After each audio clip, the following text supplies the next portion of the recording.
Hey, this is Tim King from the band Soil and Embryonic Autopsy, and you're watching CMS TV. Turn that shit up.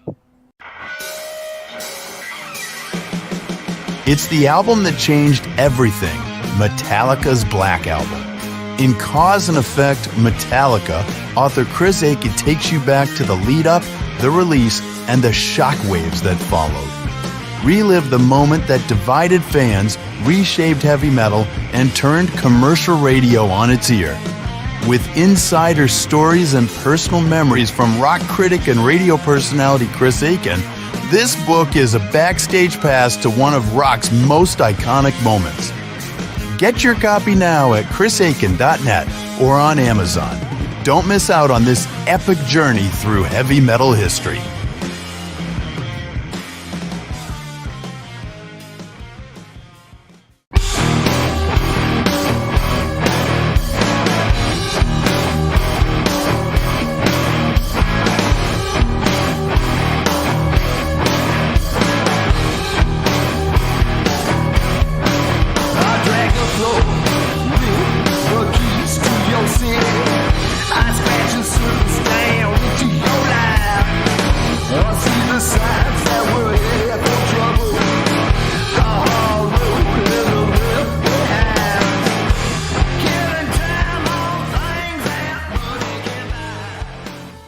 Why don't we do this, Eric? Why don't we play this little trailer video that we have here?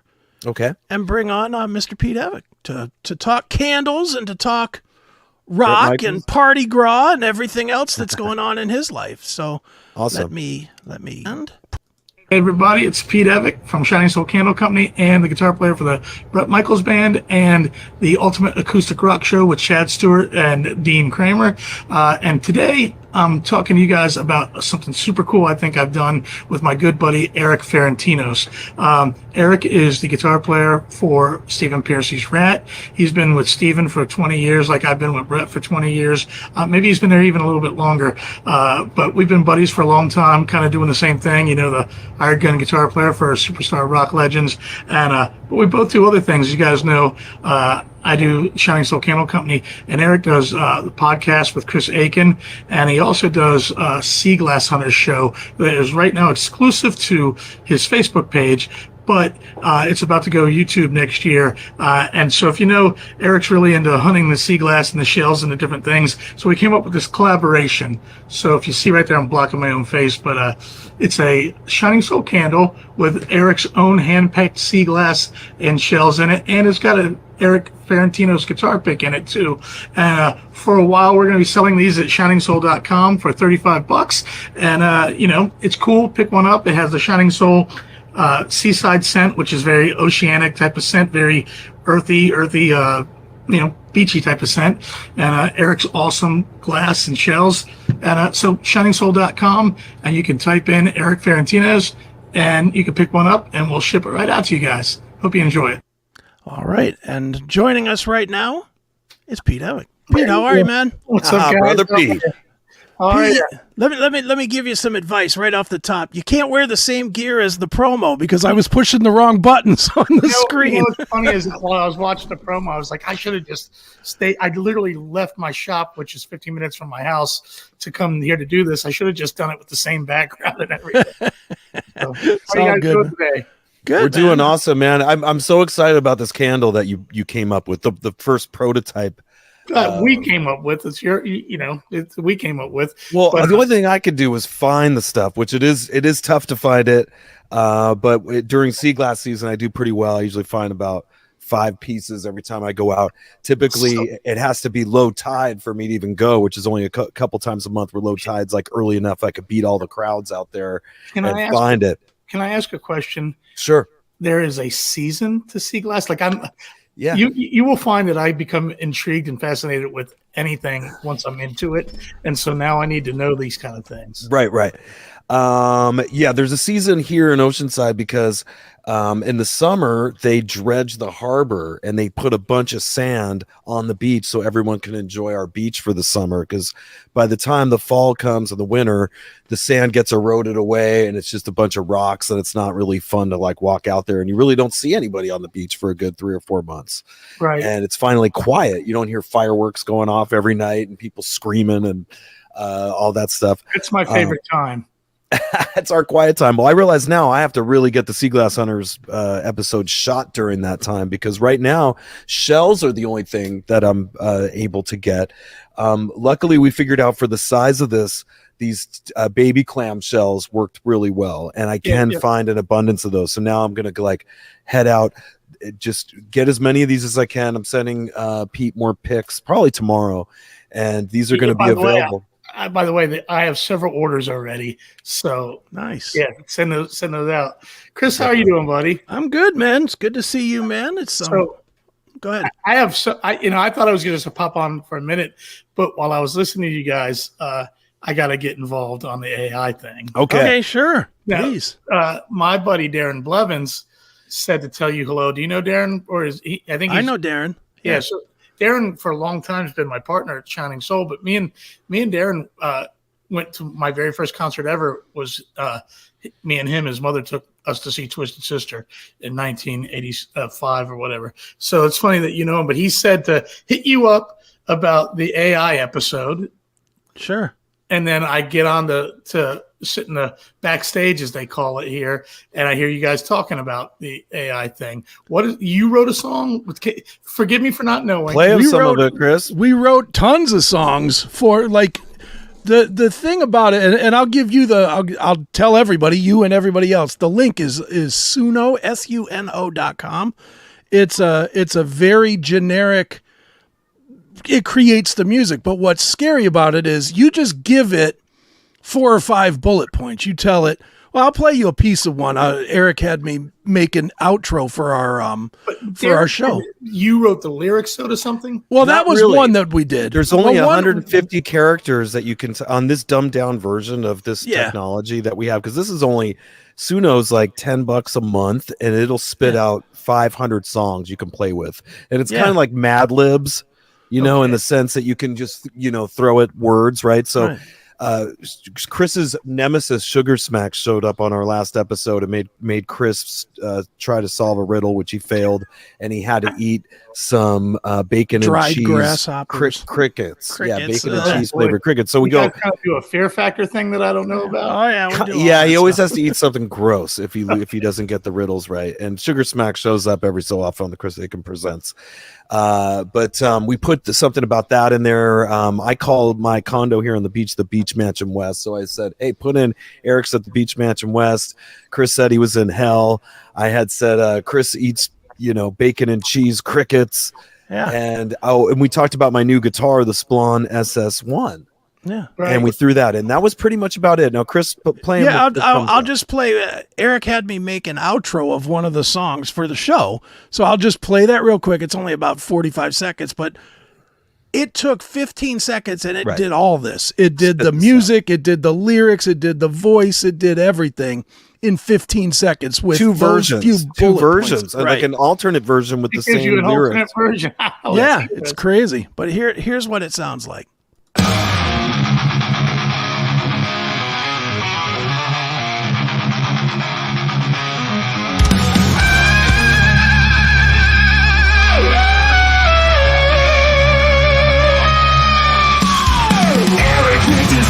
Fighting wild, Beach Mansion West, living like a child.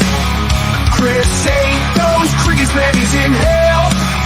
Streams of bacon and cheese, now we fell. Erik's gone, SS1 screams loud. Guitarists echo through the crowd. Chris trapped in flames, crying out why. Hell's fires burn until he dies.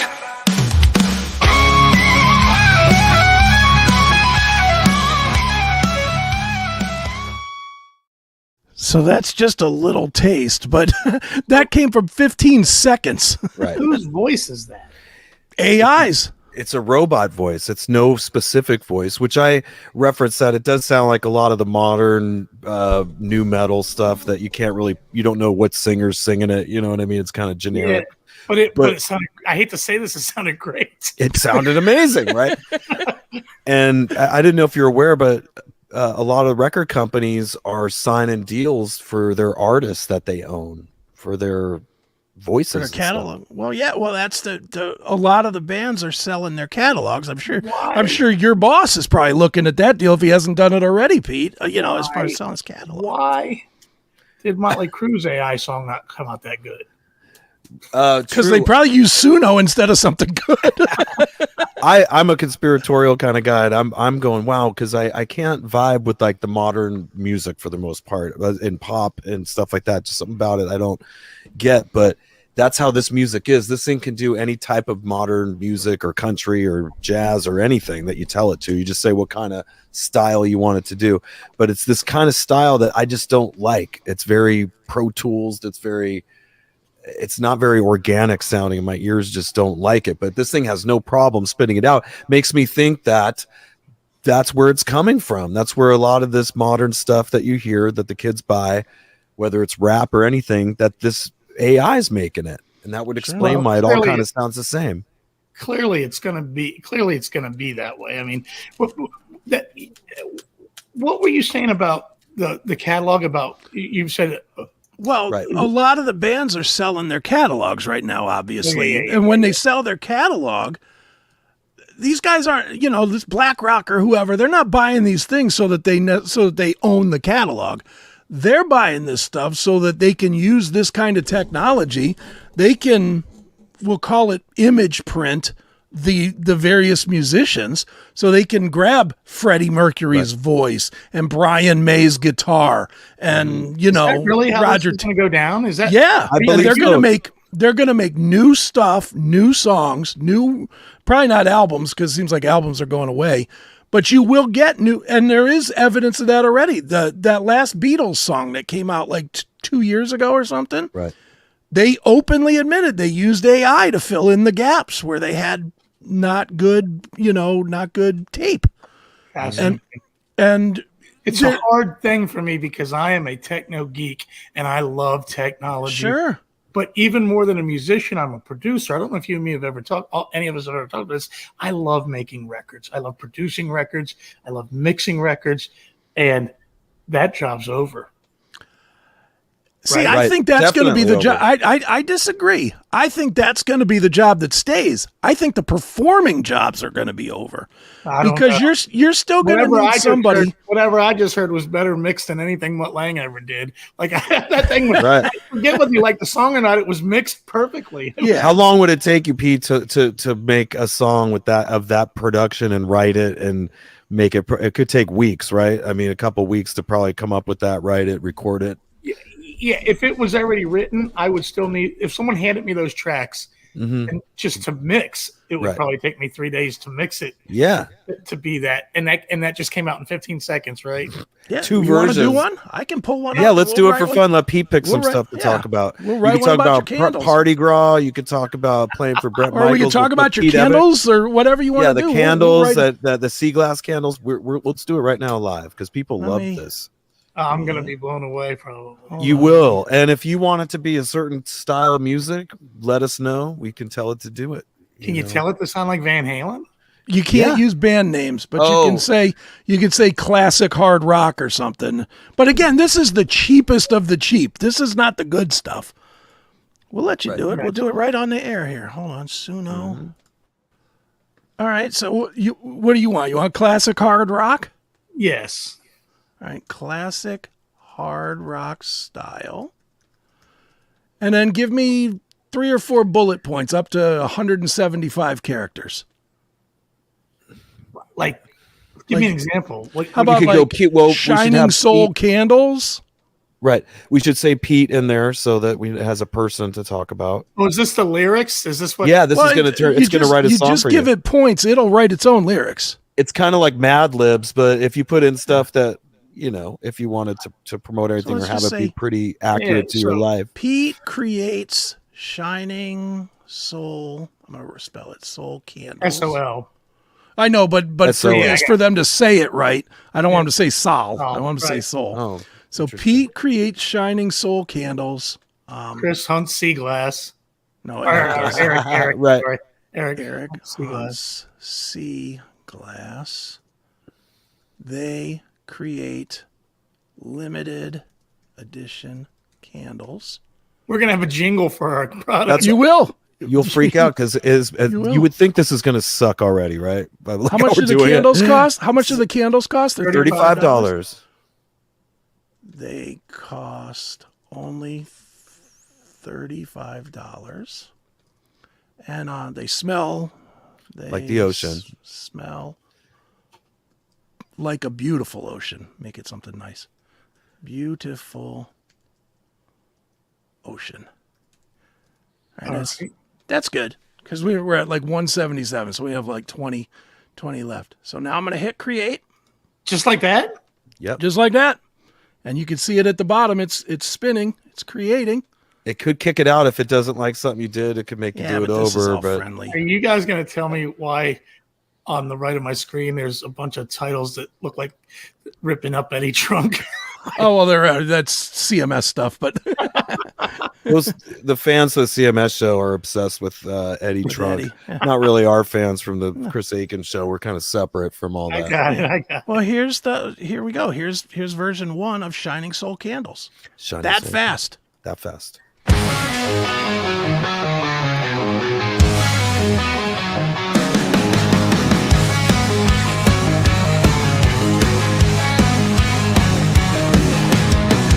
Pete makes those shining soul candles, hands raw with wax, grit, and sweat.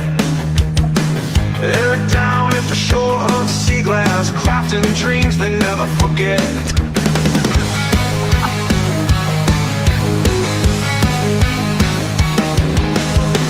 Candles burning, memories in flames, $35 for ocean scent. Limited editions, flickering shadows, dreams of soul money spent. Smell the ocean in a smoky room, see that bright candles in blue, burning in light in the darkest night, shining souls make it all feel right.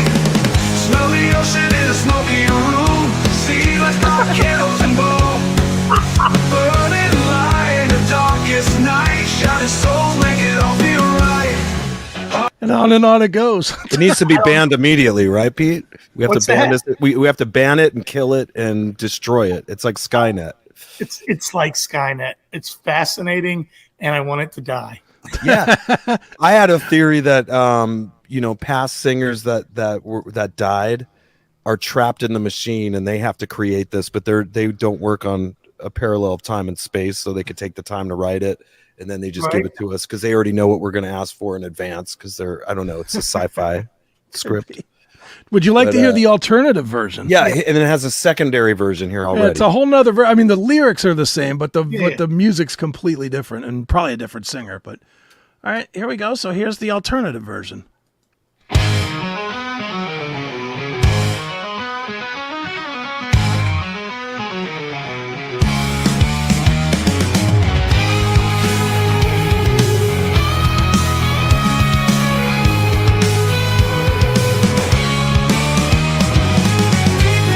Shining soul candles, hands raw with wax, grit, and sweat. Erik down at the shore on sea glass, crafting dreams they never forget. Candles burning, memories in flames, $35 for ocean scent. Limited editions, flickering shadows, dreams are sold, money spent. Smell the ocean in a smoky room, sea glass, bright candles in bloom, burning light in the darkest night, shining souls make it all feel right. Crazy, right? Yeah. What that tells me is that Erik start hunting that glass more, and I have to start one more candle. That's right. We're branching out. We have to. Yeah. I mean, the saturation has definitely taken down the value of music.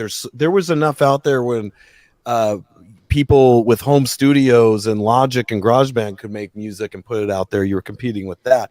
Now you're competing with the damn robots, and it's game No, over. and it as you doesn't can take see. anything to make. I mean, you see, we're literally just fucking around in a minute, and we wrote 2 songs. Right. The one thing I'll say, and I think I imagine Erik agrees, and maybe Chris agrees, is it's sterile.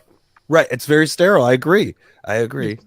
But you know where that's going to come into play to me is soundtracks and TV. No, Sure, exactly.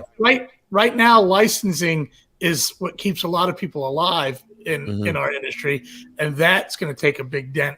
Put a big dent in that. I think when Spielberg or J.J. Abrams or somebody just goes, "Oh, I know what song I want," and he doesn't have to hunt through or license. That's right. Yeah. And you can monetize this from what Chris tells me, which I thought, well, maybe anything that this thing comes up with, you're not allowed to make money off it because you didn't create it technically. But he's saying you can. You can load it to YouTube or whatever. In fact, it comes with in addition to creating the songs, it comes with a lyric video download that you can download and put on your YouTube or whatever. So I might use it for the Sea Glass Hunters theme. I haven't come up with a theme yet. Yeah, But I mean, even think about this. If you guys both work with guys that write songs, let's just say Steven or Bret hits a slump where they just can't come up with a good song or something that feels right to them. They could mess with this for an hour, come up with 10 or 15 different songs, grab a melody from it, put in their own words. Yeah, You could use it for inspiration. Absolutely. I get that. It still doesn't feel right.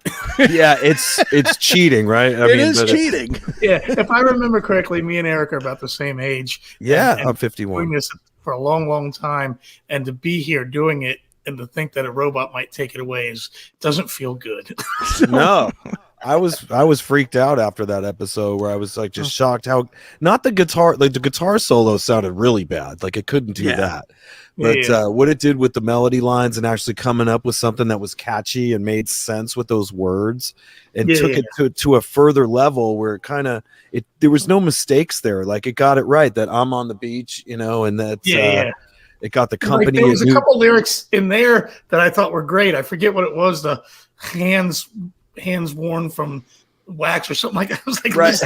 Talking about you working hard at the candle factory. Hands raw with wax, grit, and sweat. Yeah. I would have never written that. It's great. It's very descriptive. Well, I didn't plan on having that conversation today. Oh, that's okay. That's blowing my mind. People are fascinated by this stuff because it's just it's so new, and I just don't think people realize how close we are to really killing off the industry that we all love. Yeah, right. I mean, this is kind of sterile. I think we all agree that this is fairly sterile. Right. But this is a baby product. What is this going to be in 5 years? 5 years, exactly. You know what I mean? In 5 years, you'll literally be able to tell it, I want a guitar that sounds like Eddie Van Halen. I want a Bruce Dickinson voice. I want a, Neil Peart drums. Right. And I want a neoclassical metal with a death metal drop or whatever. And you'll be able to come up with any combination you want and throw it together. It seems like the Wild West. It's the Wild West right now. But I think that once you are using maybe Steven Tyler's voice or something mixed with this, there'll be people getting paid on it. That's not you at that point. Once you're using it won't be one the of bands either because they're all selling their catalogs. Trademark. It'll be interesting. When you talk about it like that, because like when I was a kid, I don't know if you ever did this, Erik, but your friends would talk about what would your super group be. Well, you're gonna be able to find that out. You're gonna be like, I always joked and said, well, the super group would have to be me if they could make copies of me, like 5 of me to play each other instruments. And I would joke about it, but now I could definitely, sing and put in, Freddie Mercury's voice, whatever, have the guitar tone of Slash. The drums of AC/DC, whatever I wanted to do, it's right there. We already do it. Guitar players use a lot of the profiles that were made by famous artists. They're able to get Eddie Van Halen's tone used on Eruption if they want. It's funny you say that. I don't For some reason, I don't know what you're playing live. What are you using live? I recently switched to a Tone X, which is a box. I know that, Tone X. Yeah. So we went up to Matt Thorne, our bassist. He has a great studio in Burbank, MT Studios, fantastic studio. We brought my Splon heads up there, and we made a profile, studio quality of my amp. And it worked out fantastically. So now I just have one cable that kind of goes from the Tone X into the return of whatever Marshall amps they have at the gig, and boom, I have the same tone every night. It does have like a couple of knobs that you could enhance the gain and treble and mid if you wanted, and bass. It's funny. I've been looking at that Tone X. I don't know if you've watched on my Facebook. I had a little meltdown about 6 months ago and got rid of all that stuff and went all back to analog or whatever. You had your mini pedals, correct? Yeah, and I'm out there using that right now. But it's the same thing. I come out into whatever backline power amp I have, and I have my same exact sound every single night. But I keep looking at that Tone X, man, and thinking I still use pedals. Okay, I still have. I'm a old school Boss pedal guy, so I still have like my delay. I have a noise suppressor. I have a chorus, and I have an EQ that I use as a boost.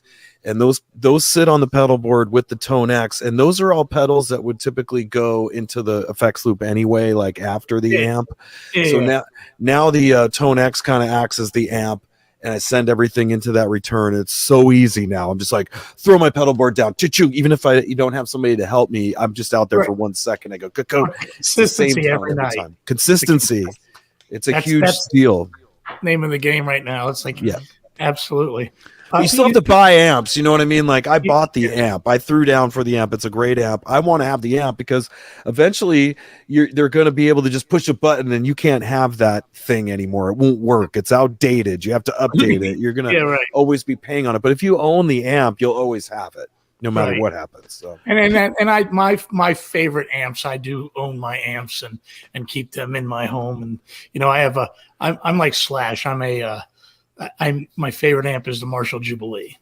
Right. The silver face. And I have one right behind that wall that is in museum quality condition. Nice. Wow. I don't even let anyone look at it. Well, that Tone X pedal, if you went into a buddy's, or if you could do it at your studio as well, it has a program that it runs, and you just plug into the amp, and it has this like AI that plays a bunch of guitar riffs on it and totally scans the whole Jubilee, and it will recreate it and be able to, you could take your Jubilee with you by leaving it at home and just having it in that Tone X. Yeah, my son actually has the bigger Tone X, the first one. Oh, he has it. And I wouldn't like the Marshall Jubilees that you can download or whatever, though, they're so good. I wouldn't even take the time. I would just grab one of those. There's good stuff and bad stuff on there. Some people don't know what they're doing with that and put their models, but anything that MT Studios is good. I can tell you that. Matt put all his studio amps that he has some vintage great stuff that he put up on there. My amps up there, if you look up Splon on that site, you could have my tone that I use at these Piercy shows is there. Oh, that's awesome. I might steal that shit. Nice. Yep. Pete, since you mentioned your son, talk about your son. Looks like he's kicking ass out there, man. I'm proud of him, man. It's we were just in the studio last night working on the next new song, and it's a much heavier song than the other two so far, and I'm always afraid of he's got a following now, and people like what he's doing, and I keep telling him, we'll put this heavy song out, but you better write another kind of pop one too, if that's what you want to continue to be, so that we put them out at the same time and people don't think this is where you're going. Because as much as I'm a Skid Row fan, I remember when Skid Row took that turn heavy, a lot of people I know a lot of people love the Monkey Business record or whatever it is, Slave to the Grind. Right. But there was also a lot of people that didn't. Right. And the turn was so dynamic that I'm fearing I don't want my kid to come out with this heavy song. It sounds like Nickelback meets Metallica, and he's really proud of it. And it's kind of like Kickstart My Heart meets Nickelback. we'll see what happens when I get done producing it. Let's just say that. Is it hard to not be overly critical of your kid? You know, he's your kid, but at the same time, you know this game. You know this game better than he's probably ever going to know it. It's interesting you say that. The mother of the guitar player, my son's 22. The guitar player is 17. And so like a couple nights ago, a couple weeks ago, they opened up for Night Ranger. And it was a great gig. It was probably the best gig they'd ever played. Sure. And it was, but as soon as he came off the stage, I was like, you fucking did this wrong. You did this wrong. But that's what he wants from me. He wants, like, if you go and look at some of the press and interviews he's been doing lately, he's like, my dad loves me. He's supportive of me. But the first thing, my kid does not want smoke blown up his ass. He wants to hear what was wrong before he hears what was right. And he's never satisfied. And I think that's good. You know what I mean? Sometimes he doesn't want to work as hard as I want him to work at things. It takes us a while to get like for me, I was obsessed when I was his age. It was all day long, every day. I woke up and just whatever it took. And he doesn't move quite as fast as that, but he works until it's right. We'll sing songs 150, 200 times in the studio. Wow. And he doesn't mind me pushing him. But I do that with Bret, and I do that with myself. Over the years now, me and Bret do it a little bit different. We have a 7-take theory. When me and Bret make records, he sings each song 7 times. And I keep all 7 takes. And then he walks away and just says, make it right. Tighten it up. I'll be back later. I'll be back later. But as far as Gavin goes, I'm super proud of him, and he's working really hard.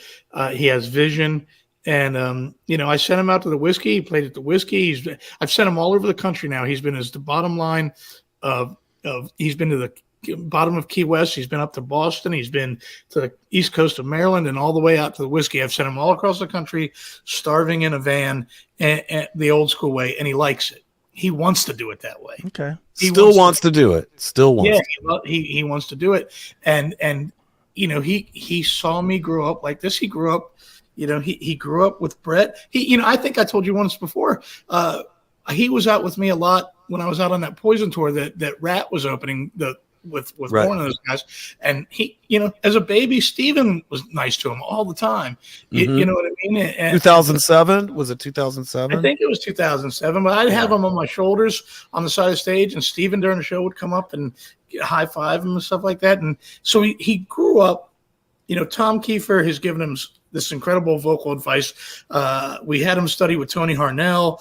Bret gives him business advice, and he has a plethora of he has so many people behind him that I actually make the joke that it turns. I'm a Star Wars fan. I think we guys have had this conversation before. Yeah. It turns out that I'm Darth Vader. He's the chosen one. He's Luke Skywalker. What I mean? But people are behind him, and as long as he keeps his head on straight and returns favors, and doesn't. If he just does the right thing, I believe in this business, you need people behind you, and he has that. And we just got to write good songs and consistent songs, and I think he has a chance. I don't want to sound what do you want to call it? Negative? No, overly confident. No, I don't want to sound vain. Okay. but he's a good-looking kid. Mm-hmm. He is. He's got the Vince Neil early day, Bret Michaels, David Lee Roth, Stephen Pearcy. He's got the swagger, and he's a good looking kid. And I truly believe that in the last 20 years, what's missing from rock and roll is that front man. Right. There's great bands and there's great songs, but the best front man we've been handed in rock and roll is Josh Todd from Buck Cherry in a long time. And I like Josh. But he's not David Lee Roth. He's right. not. You know what I'm saying? And so the fact that my kid grew up next to Bret Michaels, next to Stephen Pearcy, next to Vince Neil, and watched this with his own eyes, and was blessed with a good head of hair and a pretty good looking face from his mother, is maybe he has what's missing. That's all. Maybe he has it. Do you think he has to go to Europe to make it? Because it just doesn't seem like here. Seems like here nobody wants to deal with rock. I mean, the old heads do. Us old people do. But it really just seems like these new kids, they just want to hear, 2 Chainz or whatever. Well, what's interesting is he did his first headlining show ever this weekend here in Leesburg, Virginia. I don't know if you've ever played the Tally Ho. Eric, have you guys ever played the Tally Ho Theater in Leesburg? No, we have not. No. But and he did almost 300 people in this rock club, and half of them were kids his age, but I don't know yet if they're just his friends supporting him. I saw a picture of this crowd, and none of them looked like that old. Like the oldest people there looked like they were in their 30s or something, maybe. Yeah. He had a good young crowd there, but again, it might just be his high school buddies that are excited about the thing, And but I'd send him to Europe. Whatever it takes. He's willing to do whatever it takes. And I don't know that there's a lot of that left in the world. I mean, he wants to sing for Skid Row as he wants now. That's all on his mind because he loves that stuff and he can do it.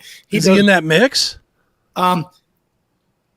Somebody I know has sent him audio to Sabo, and I've had personal conversations with the drummer.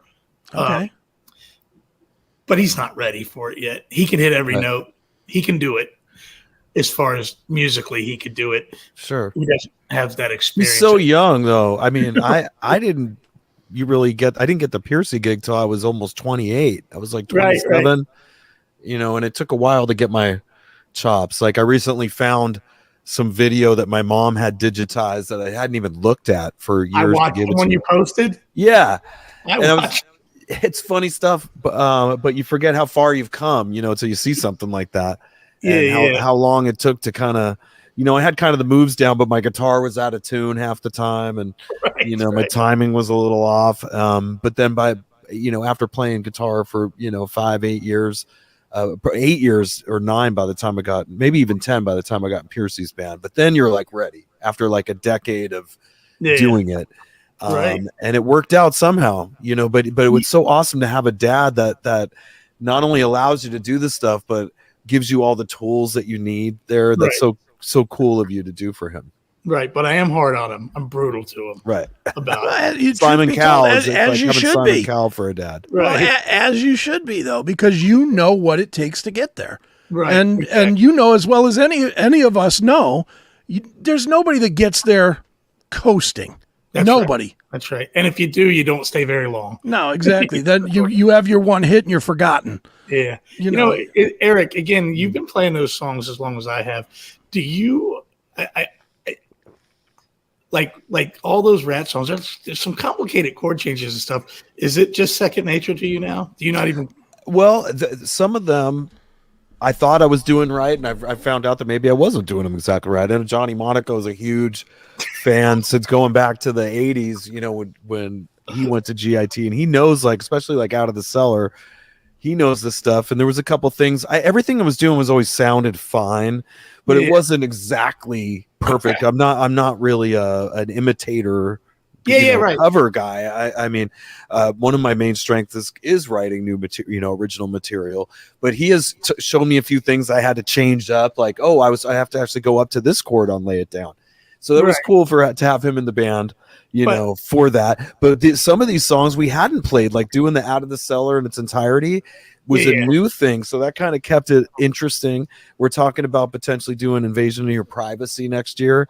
So those are a bunch of songs that we haven't done before, so that keeps it spicy, because I was getting tired of doing the same songs out every year. You have to have a gimmick, you have to change it up a little bit to keep the people coming back.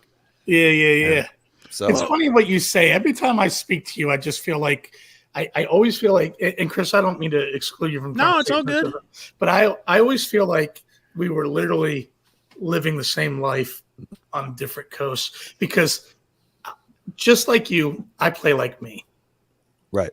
I play like me. I play those Poison songs right. I play them right, but I play like me. And and Steven, did Steven ever have a problem with you, even though Johnny? No. Well, I remember early on when I saw some people panning me for not playing the stuff perfectly, and I came to him and I go, man, I don't think I could do this. And I don't play every note like Warren does. And this is years ago. This is like 20 years ago. And he goes, so what? He doesn't either. And then all of a sudden the pressure was off me in that sense that if you see Warren DeMartini live, he does alternate versions of his songs. He doesn't do every solo exactly like he did on the record that day in the studio. Right. He's enhanced it, changed it, added some more melodic stuff here and there. His live playing was always amazing. And I urge people to watch it on YouTube or whatever, see that he doesn't do it the exact same way. So I did it the best I could to be able to perform it every night consistently. I might have dumbed some stuff down or whatever, but now I'm like taking over the role of Robin Crosby, which is a little easier to do. And Johnny does the Warren stuff as moving forward from this point. But I think it's like filled some gaps that maybe if anybody was feeling like they missed that super shred factor, we have that now with him. There's so much I want to say. First of all, I crack up because you said you would go online and see what some people were saying, right? You know, there's this guy on one of the message boards. I think it's the Metal Sledge message board. For 20 years, anyone mentions my name, and this motherfucker comes after me. He comes after me about how I play nothing but a good time. And he rains on your good time, right, Pete? Yeah, and it's all wrong, and it's terrible, and it just beat. This is my dog Bobo, by the way. Hey, Bobo. And he just beats me up, and all I keep thinking is, if it was that bad, Bret would have fired me. If it's wrong, you know what I mean. But I don't know if you've caught wind, but we added a rhythm guitar player to our band last year, right? Yeah. His name's Dean, and Dean's a little Monaco. Right. And he's 10 times the guitar player I am technically. He is. But and he would say to me, you know, like in Ride the Wind in a couple songs, aren't you going to do that part, or aren't you going to do this part or whatever? And I'm like, no, I play like me, and that's what Bret wants. Bret actually wants them to sound different than the Poison versions. And so Bret's always been super supportive of that. And my guy, Dean, he can't understand that. It and when we were last year, we were doing, at the Party Girl, you know, we have guests come with us. Sure. Dee Snider. Yeah, this year it's Dee and Lou Graham. Lou Graham. How awesome is that? Oh, yeah, I'll get to that in a second. But last year we had Steve Ajari from Journey. And I'll never forget, we did the rehearsals without, Steve for a couple days, and Dean was like, aren't you going to play the solo to Separate Ways note for note? I said, I'm absolutely not playing that note for note. And he goes, well, don't you think Steve's going to be mad? And like, he was really asking me questions about this. And then we did the sound check the first day of tour, and Steve walked over. He's like, man, that's so soulful how you're playing that solo in Separate Ways. And you could just see Dean's head explode. He was like, you know, I don't understand. But so I have a Monaco in my band too, because I've like you and me have talked before. I know Johnny, and he's meticulous. Right. No, he's phenomenal. I mean, some of his capabilities are way beyond. I mean, I can shred too, and I have on his albums. You can hear Piercy's albums. You can hear solos that I did that are of that would be Warren DeMartini-esque. But I think when I first joined the band, some of it was out of my reach, and I had to dumb it down a little. Also, there wasn't always a great, you know, rhythm section to hold it down to go off and do all these things. So I don't know. It is what it is at this point, but it's somehow there's a magic there that's working, and so we're going with it. Loves it. You know that the band's better than, like, Steven sounds better. The band is. You guys are on fire right now. Yeah, I'm not fighting it. I'm having fun, and whatever tensions maybe there were, I think have been, you know, squashed at this point. I recently did have something where, like, one of his fans was going around saying these things or whatever. It was like the only guy saying something bad, and we kind of figured it out. I think he did it on Chris Had to Ban Him at one point for saying he kept saying the same thing, that I was out of tune.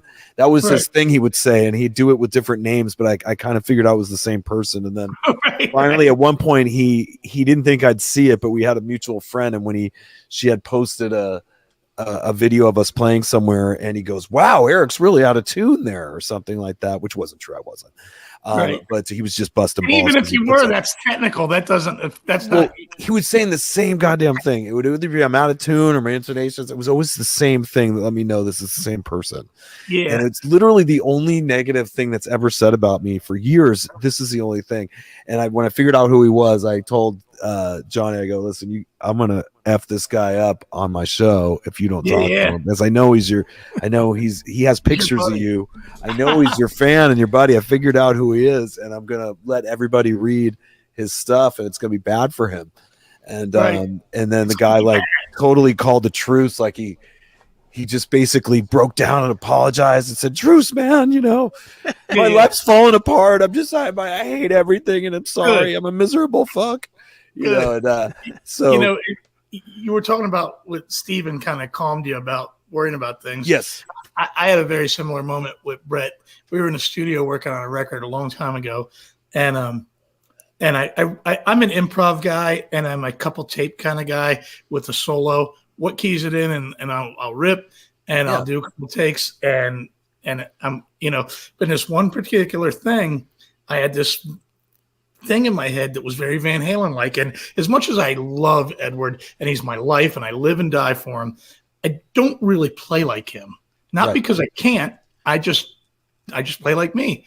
The first lesson I ever learned from Edward was play like yourself. That was all he was about, So anyway, I had this Van Halen thing in my head, and Bret came in the studio. He was like, "What is fucking taking you so long right now?" And I said, "I got this Van Halen thing in my head, and I want to do it." And he goes, "If I wanted to hire Ed, I would. I want you to play guitar on it." And in that instant, not one thing's bothered me since that day. Anyone can say anything to me if they want, and it doesn't. Yeah. It doesn't. I mean, Ace Frehley's not the greatest guitar player in the world, but he's one of them to me. You know what I mean? It's for you, Pete, your performance, shines. You bring, like we're like cheerleaders for these guys in a way. We're the hype men on stage. Yeah, absolutely. Like and by the way, we're playing together, right? And I'm so excited about it. Yes, I do know we're playing together. Yeah, and that's here in my hometown. So wow. So that's gonna be. Chris, you ought to fly out to it. Come party with us, man. Where's it at? Leesburg, Virginia. Okay. Mm-hmm. Maybe I will. Manassas, but they're connected. Like the county lines dissect 15 miles out. Right. Were you born there? You grew up in this town? Born and raised right here. That's so awesome. There's a city train that goes by that I've heard every single night of my life for 52 years. No matter where I've lived, I can hear this train from. So. I'm by Camp Pendleton Base, so I hear Reveille every morning at like 7 a.m. from the Marine base. I also hear a train. Right. Well, so I appreciate you letting me call in for a little bit, man. I didn't mean to. I feel like nah, it's all good. Before it's you so jump awesome off, though, real quick, I want to get to something that you said you were going to talk about, and then you dusted over. Talk about Lou Gramm. Oh, Jesus Christ, man. Let me tell you. First of all, have you ever learned? Chris, do you play an instrument? I can, but I'm horrible at it, so I don't purposely. Drums. He plays drums. I play drums, but I'm Erik, not good. Have you ever learned a foreigner song? I think I've dabbled. I stumbled upon one and it was like, I think that's a foreigner song, but I've loved it. I played air guitar as a kid at Jukebox Hero and stuff like that. I used to sing "Say You Will" in my cover band. There you go. They're tricky songs. Yeah. Right. And that's coming from a guy that when I was 13 years old and 5150 came out, I did not leave my bedroom until I could play every single note of that. So I know how to play the guitar. But those foreigner songs are tricky.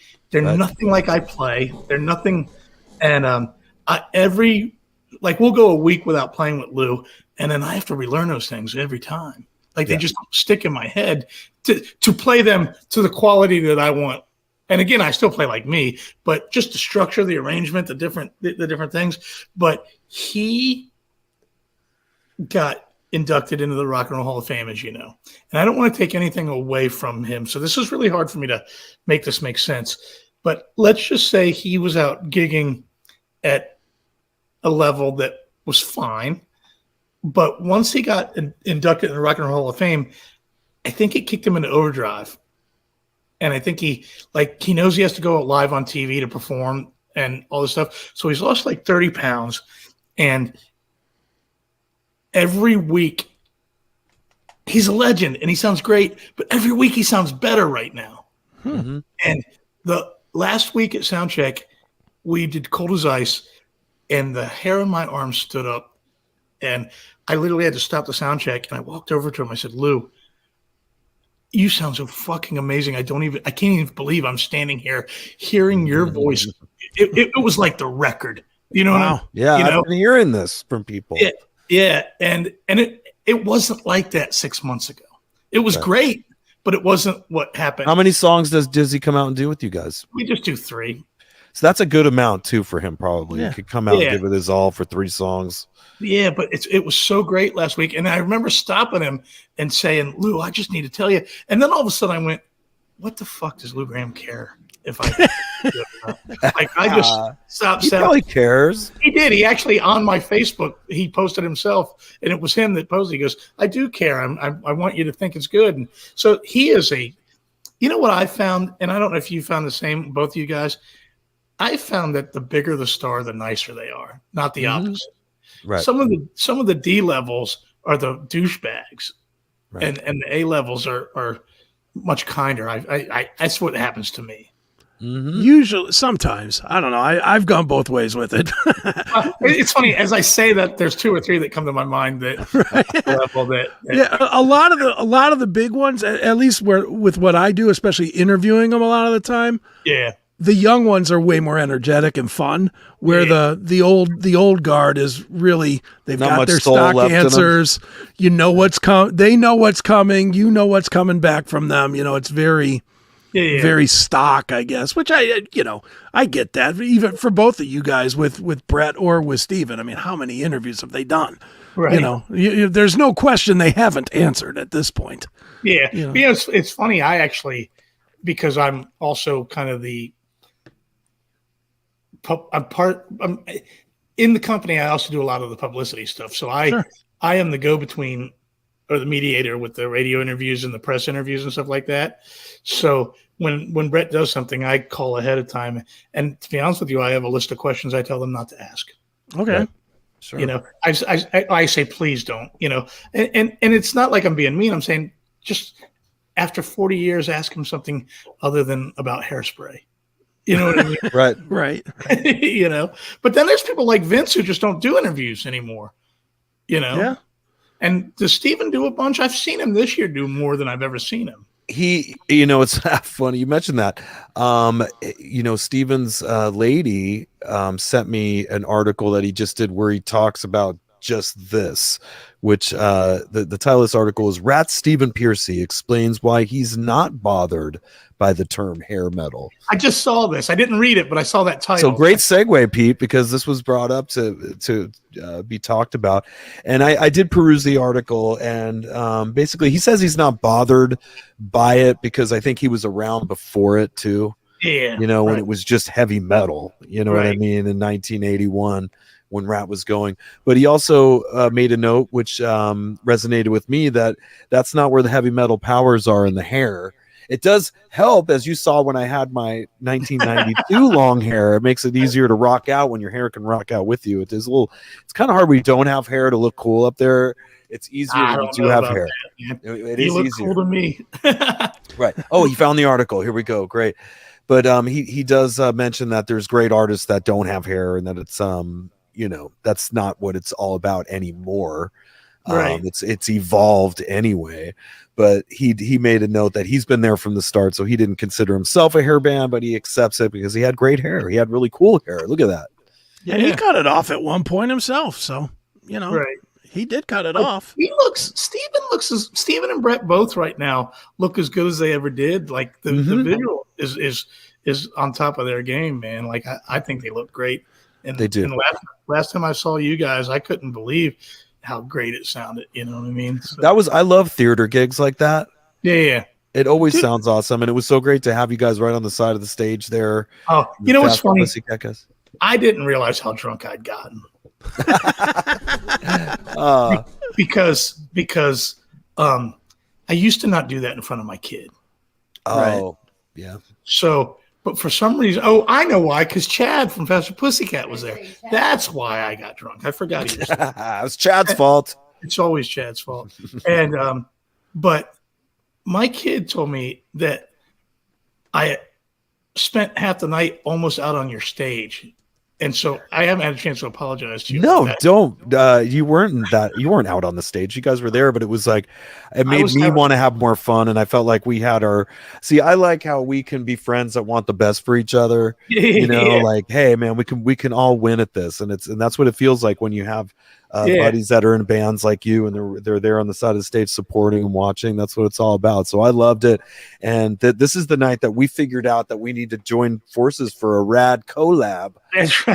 Which is for Sea Glass Hunters, a way to promote my show and get Pete to, because people were asking me, hey, you mentioned Pete was going to be on the show. When's that happening? Well, it's happening, folks. And I'm thrilled with how this candle came out. In fact, like, can you show the candle again to us one more time? Do you have it? It's at the shop. It's at the shop. That's so okay. Sorry. I gave Chris a picture of it, so Chris has it. And he'll probably pull it up at some point while I'm talking to you. Did you text it to me or email? I did text it to you earlier today. A second.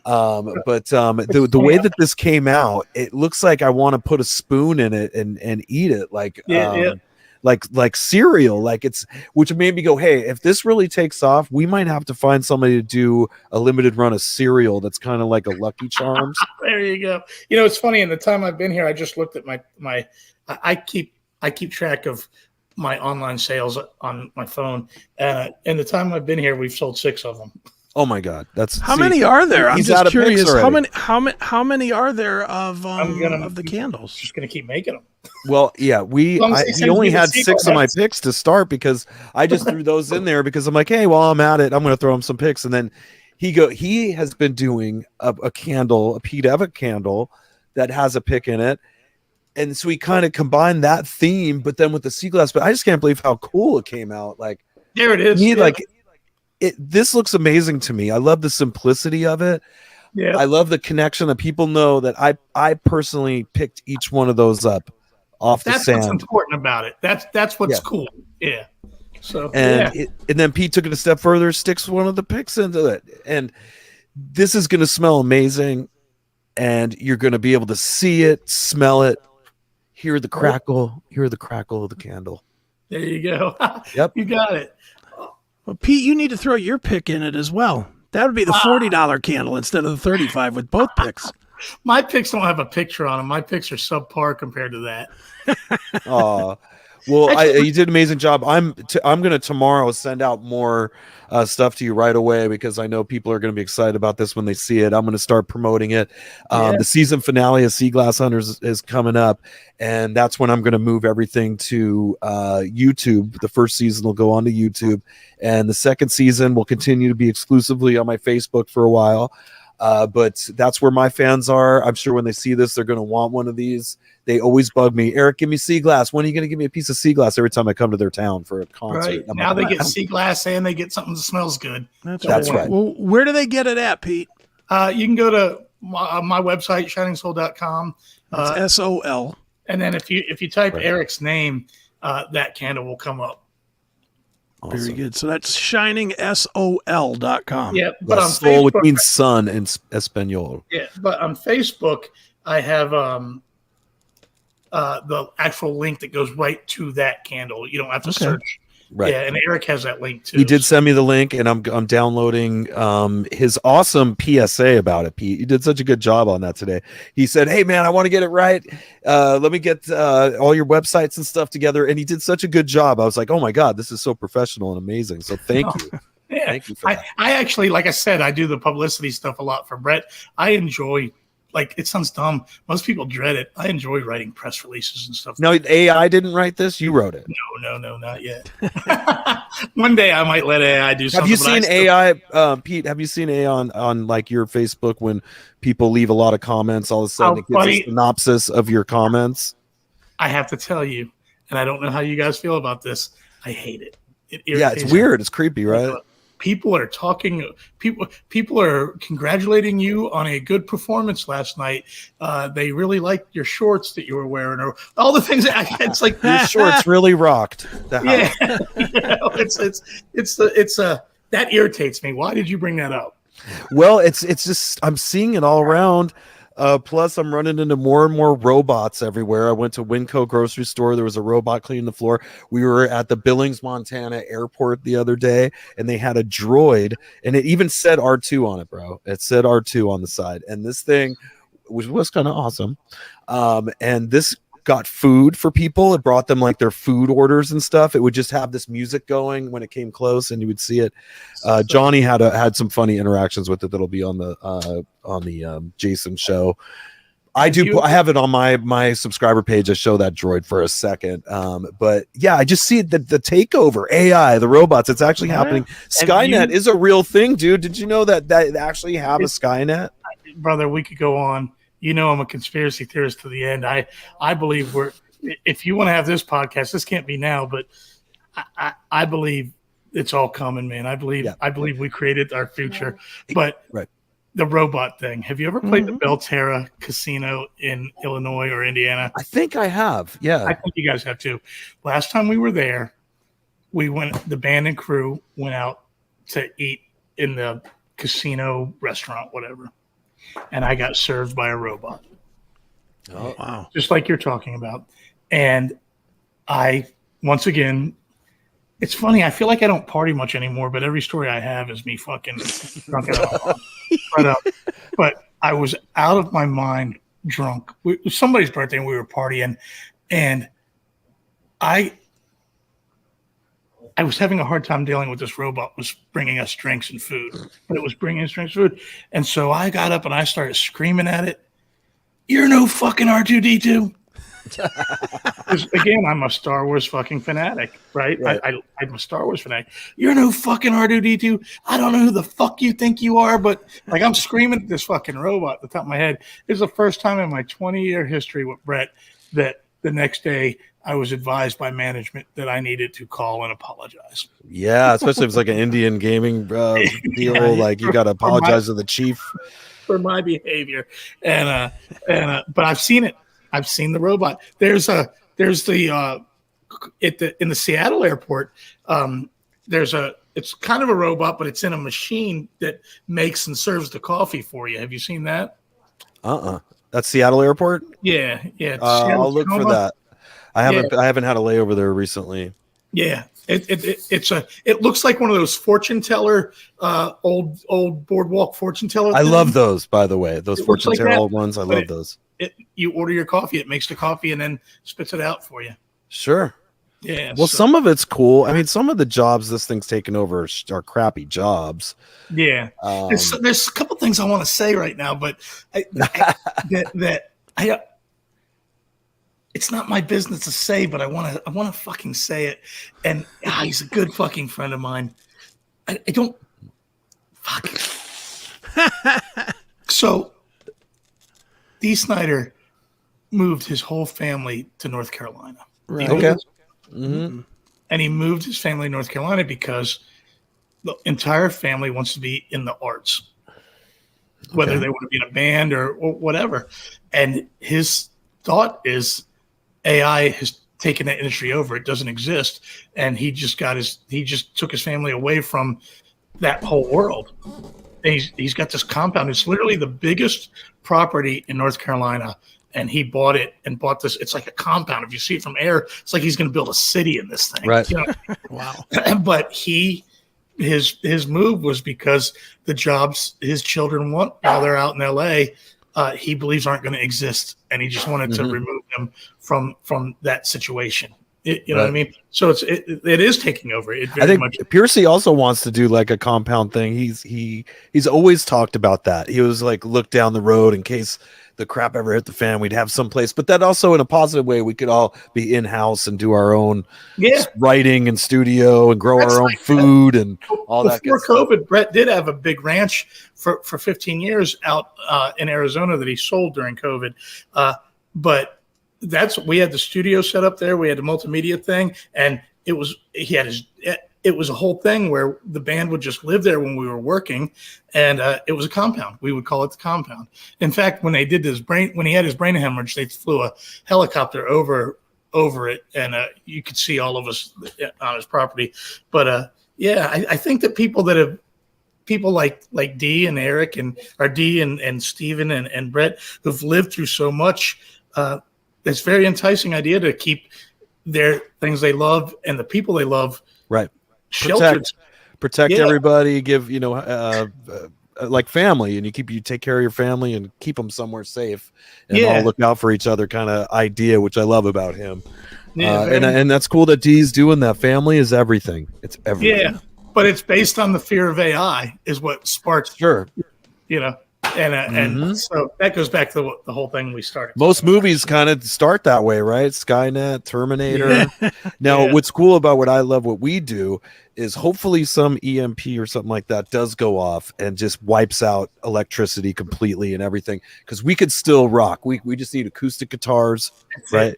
Piano, some percussion, some bongos, a cajon. Again, if you guys follow my Facebook, when I'm home, I do that. Me and my drummer at home, we go out with acoustic guitar and cajon, and I love it. I'll play for 4 hours at some local bar and play and sing all night long. But I think like we have generators and solar power, and I'm a big outdoorsy guy, and I like camping and all that stuff. But camping now has turned into prep and survival practice. Yes. Right. That's where I'm at with my brain with all of it now. It's like I have all these different things that when it goes, the one thing I don't collect is the food and the water that I should collect. Yeah, but it's, I've had people always tell me that. And if I had listened to them, I'd be eating some terrible food because it would be all about to expire. Like none of it seems like it never would last expires. More than 5 it's years. like, it's like a 25-year before it expires, man. It doesn't So expire. they say. So they say, right? You open it up and there's maggots in there 5 years later. That's right. All right, guys. I'm not taking any more of your time. I'm grateful. Brother Pete. All right. Man. Thank you. All right. Buy me and Erik's candle. There you go. ShiningSoul.com. ShiningSoul.com, people. All right, Pete. Thanks, buddy. Thank you so much. All right, man. Take care. All right. And there goes Pete. That was fun. That was so great. That was a lot and of fun. I really do love these candles. I mean, the simplicity of it was brilliant. Because I was trying to figure out how he was going to do this and whatever, but it looks so cool, and I bet it smells great. And well, you'll know soon enough. You're going to get one, right? Maybe. Well, I'm going to be sending him more stuff. That's for sure. I have a lot of work to do because I think these are really going to take off. Yeah, I mean it's a cool concept. It's a cool idea. So yeah, they're actually gonna, once the candle burns out, they got the sea glass. They can collect sea glass. Sure, absolutely. So yeah, so definitely buy a candle. Definitely go see Pete when he's out with Bret Michaels doing the party gras. Yep. And then in October you can go see him and Erik together. That should be a lot of fun. All right. I think we're gonna wrap because I really don't. At the beginning I wanted to talk about what's her name from YouTube dying, but this ain't the show for it. No. I think this was a great show. It was a positive show, not a negative. Yeah, that was show. a mic drop when Pete left just now. Anyway, so yeah, I think we're done there. So before we wrap it up though, obviously, Erik, you are Mr. Worker. Where are you gonna be? Yeah, I got a lot of stuff to do. Arcada Theater coming up, and that is in St. Charles, right? Correct. St. Charles, Illinois. St. Charles, Illinois. Yeah, I'll be flying into Chicago for that. Then that's Friday. On Saturday, we're going to be playing the Louisville, Kentucky State Fair, and that's going to be with Quiet Riot, which we just did the show last week, the Montana State Fair with them, and it was awesome. It was in an arena, Chris. Nice. How awesome is that? Like, I awesome. freaking love playing arenas. It's just like you really feel like you made the big time when you're headlining arena. Right. And Quiet Riot's opening for you is just insanity for me. But it's happening again at the Louisville, Kentucky Fair, and the lovely ladies of Vixen will be opening the show. Is that gonna be your first time seeing the new singer? No, we played a festival recently and they sounded amazing. Actually, it was really, really good. That's cool. We love Lorraine. Of course, we love Lorraine. Of course, yeah. But Vixen will continue on. I can see where they're going with this. And, her obviously a younger, woman performing with them, but I mean, she sounds fantastic. I can't deny that. The videos I've seen, she really sounds good. So, and then, on Sunday the 18th, Piney Flats, Tennessee, which is I think it's called the Piney Flats Distillery, if I'm not mistaken. But it's that's in Tennessee. And then I'll be flying home Monday and getting some rest for the CHRIS Akin Presents next week. There we go. And then the week after that, we got the Fright Bite, which there'll be no. That is our CHRIS Akins on week 4. That week. Yeah. So I guess we better pick a movie at some point. Yeah, we will be picking a movie by the end of this week for sure and announcing Yeah. it. Guess we need to do that. But I, of course, will be in all my normal haunts. I'll be with Seth tomorrow, Seth Williams Show. Classic Metal Show Saturday, 6 hours, which I'm sure we'll get a review of the Arcana Show from Neely. Yep. I'm positive of that. And then Monday, Seth Show again, and then right back here Tuesday. So busy. Erik and I always around. Make sure you buy all of our shit, please. We're running plenty of commercials for my books, Erik's picks, now candles. Oh, we're gonna do that. Hopefully you save that AI song. The first one was pretty good that it did. I have the AI song. Yeah, from this Shining Soul Candle song. I have those as well, but I actually did find the time. You had texted me earlier about ending with the Hellbound Beach, and I did find the time to make an outro. So we will end with a little Hellbound Beach. So there. So for CHRIS Akin Presents, I am Chris Akin. And I'm Erik Ferentinos. And we'll see you guys next week. See ya.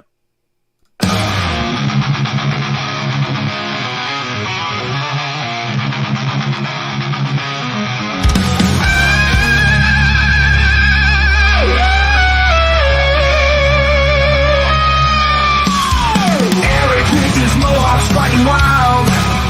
Beach lives in West, living like a child.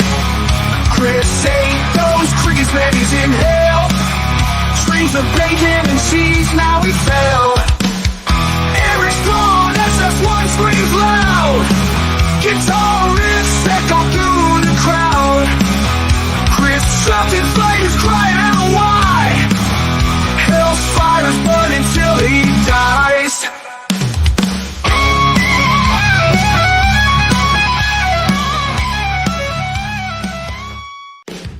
Attention metalheads! Want to rep the classic metal show everywhere you go? Head to the CMS store and grab some killer swag. Whether it's coffee cups, t-shirts, wall art, or even phone cases, we've got you covered with all things CMS, featuring our iconic logo and badass mascot Rex. Don't miss out. Visit cmsstore.cmspn.com today. Support the show, show off your style, and rock on with the classic metal.